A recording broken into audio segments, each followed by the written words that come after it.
Hello friends, welcome to my blogging channel. তো তোমাদেরকে নতুন ব্লগে নতুন একটা সকালে অনেক অনেক স্বাগত। তো তোমরা কেমন আছো বলো, এবং তোমাদের সারাটা দিন কেমন কাটলো সেটা একটু বলো। তো তোমাদের এই আমার ব্লগগুলো কেমন কি লাগছে অবশ্যই বলো। যদিও বা আমি জানি তোমরা আমাকে প্রচুর পরিমাণে এই ব্লগগুলোতে প্রচুর ভালোবাসা দিচ্ছ। তো এই ব্লগটাতেও কিন্তু আমি নিয়ে চলে এসেছি একটা নতুন স্টাইলের রান্নার ভিডিও। তো রান্নার ভিডিওতে দেখো এটা বলেছি যে গ্রামের মতন চাটনি। তো এই স্টাইলে কিন্তু চাটনি করলে আমগুলো গলে যাওয়ার কোনো সম্ভাবনা নেই। তো আম শুনেই বুঝতে পেরে গেছো চাটনিটা হতে চলেছে কিন্তু আমের চাটনি। তো অ্যাকচুয়ালি এই চাটনিটা একটু অন্যরকম ভাবেই হবে, যেরকম করে করো সেরকম না কিন্তু। তো প্রথমে দিয়ে দিয়েছি একটুখানি তেল, তার মধ্যে দিয়ে দিয়েছি জিরে ফোড়ন এবং একটু শুকনো লঙ্কা দিতে পারো, আমি কিন্তু শুকনো লঙ্কা দিইনি। তার সঙ্গে সঙ্গে দিয়ে দিয়েছি কিন্তু একটু এলাচ দানা দিয়ে, কেউ কেউ তেজপাতাও দিতে পারো, তোমার যদি মনে হয় তেজপাতা দেবে অবশ্যই দিতে পারো। দেওয়ার পর কিন্তু চিনি দিয়ে দিয়েছি তার উপরে, এমনি শুকনো চিনিগুলোই দিয়ে দেওয়া হয়েছে। তো দেওয়ার পর তাতে কিন্তু আমি চিনিটাকে একটু নেড়ে নিয়ে জল দিয়ে দিয়েছি। তো জল দিয়ে দেওয়ার পর ওর মধ্যে দিয়ে দিয়েছি রসগোল্লার মিষ্টির রস, আর যে মিষ্টির রসটা ছিল দুটোই কিন্তু রসগোল্লারই রস, দুটো রস কিন্তু আমরা দিয়ে দিয়েছি যাতে মিষ্টির পরিমাণটা একটু বেশি হয়, তার জন্য দিয়ে দিয়েছি। তারপরে দিয়ে দিয়েছি কিন্তু নুন হলুদ দিয়ে কিন্তু আমাকে এটাকে রেডি করে বেশ খানিকক্ষণ আঁচে রাখতে হবে বা জাল দিতে হবে।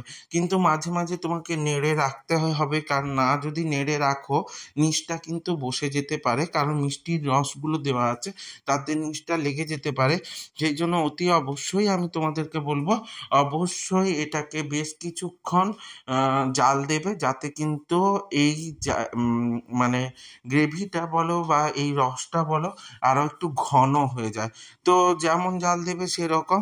তো আমি কিন্তু মাঝে মাঝেই নাড়ছিলাম, কারণ নাড়তে হবে, যদি না নাড়ো কিন্তু নিচটা বসে যাবে, আগেও বলছি। তো ভালো করে কিন্তু জাল দিয়ে নাড়তে থাকবে। তো যা মিষ্টির রস ছিল সবই দিয়ে দিয়েছি। আর এখনকার আম মানেই ভীষণ পরিমাণে শক্ত, তো আম কেটে রেখে দেওয়া হয়েছে।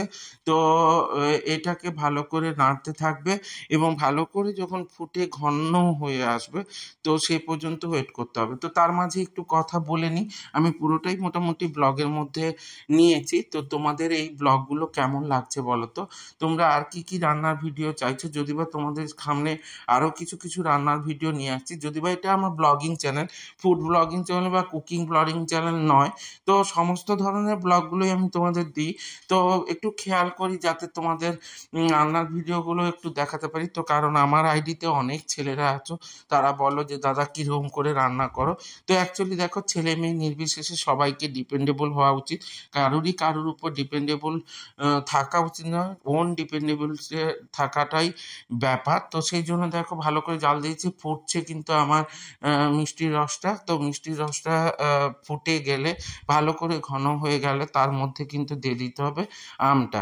তো এই যে কুকিং যে ব্যাপারটা, তো বিভিন্ন রকম স্টাইলে রান্না হয়, তবে দেখো বেশি স্পাইসি ধরনের রান্নাগুলো কিন্তু অন্য মানে রেস্টুরেন্টে গিয়ে খাওয়াটা ভালো। সব সময় কিন্তু বাড়ির রান্নার ক্ষেত্রে এইরকম রেস্টুরেন্ট স্টাইলের রান্নাটা না করাই ভালো, একটু হালকা হালকা রান্না করে খাওয়াটা ভালো। আমটা দেখো লাল লাল আছে কিন্তু ভীষণ পরিমাণে টক ছিল, তো তার জন্য একটু নুনটা বেশিই দিতে হয়েছে, আর তার সঙ্গে চিনির পরিমাণ আর মিষ্টির পরিমাণটা একটু বেশিই দিতে হয়েছে।